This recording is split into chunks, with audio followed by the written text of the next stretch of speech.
સુરત શહેરમાં જૈન ધર્મના અંતિમ તીર્થકર શ્રી મહાવીર સ્વામી જન્મ કલ્યાણક દિનની ભવ્ય ઉજવણી કરવામાં આવી છે।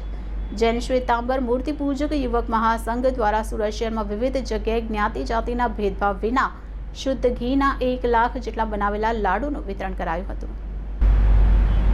શ્રમણ ભગવાન મહાવીર માત્ર જૈનોના જ નહીં સમગ્ર વિશ્વના મહાન જ્યોતિર્ધર હતા। વૈચારિક ક્ષેત્રમાં પ્રભુ મહાવીરની જીવન દ્રષ્ટિ જેટલી ઉદાર, સહિષ્ણુ અને સમન્વયવાદી હતી એટલી જ આચાર ક્ષેત્રમાં કઠોર રહી હતી। ભગવાન મહાવીરના સમગ્ર જીવન દર્શનને માત્ર 2 જ શબ્દોમાં મૂલવવું હોય તો તેમ અવશ્ય કહી શકાય કે તેમના વિચારમાં ઉદારતા અને આચારમાં કઠોરતા હતી।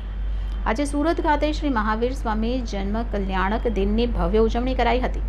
જૈન શ્વેતાંબર મૂર્તિ પૂજક યુવક મહાસંઘ દ્વારા સુરત શહેરમાં વિવિધ જગ્યાએ જ્ઞાતિ જાતિના ભેદભાવ વિના શુદ્ધ ઘીના 1 લાખ જેટલા બનાવેલા લાડુનું વિતરણ કરાયું હતું। આ શુભ પ્રસંગે આ શુભ અવસરે સાંસદો, ધારાસભ્ય, કોર્પોરેટરો, વિવિધ સમાજના મહાનુભાવો, જૈન અગ્રણીઓ હાજર રહ્યા હતા। नीरव शाह वरिष्ठ राष्ट्रीय संगठन मंत्री श्री जैन श्वेतांबर मूर्ति पूजक युवक महासंघ।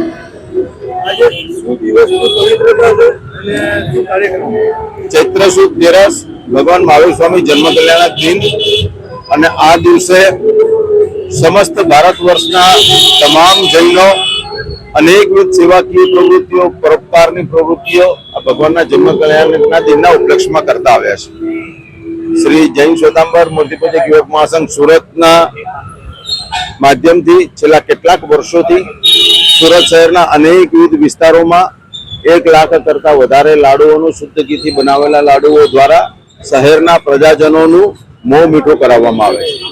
અને અત્યારે પણ આપ જોઈ રહ્યા છો કે સ્ટાર બજાર નીચે અહીંયા 1 લાખથી વધારે લાડુઓનું સુરતના વિતરણ થવામાંથી આ એક સેન્ટર છે જ્યાં આજે આપણે અહીંયા મોં મીઠું કરાવવા જઈ રહ્યા છીએ। મોં મીઠું કરાયું છે। કઈ જગ્યા પર સેન્ટર રાખેલા છે, કેટલા ભાવિ ભક્તો આમાં જોડાયા છે? અત્યારે સ્ટાર બજાર નીચે પાલ ખાતે, સરગમ શોપિંગ સેન્ટર ઉમરા ખાતે, રેલવે સ્ટેશન બહાર, એમ કુલ અત્યારે 3 જગ્યા ઉપર અને 4 સેન્ટ પાર્ક બાજુમાં અને લગભગ તમામ સેન્ટરો ઉપર 300-400 કાર્યકર્તાઓ પરિવારજનો સાથે જોડાય છે અને ખૂબ હૃદયના ઉલ્લાસ અને ઉમંગથી લોકોનું, પ્રજાજનોનું મોં મીઠું કરાવે છે।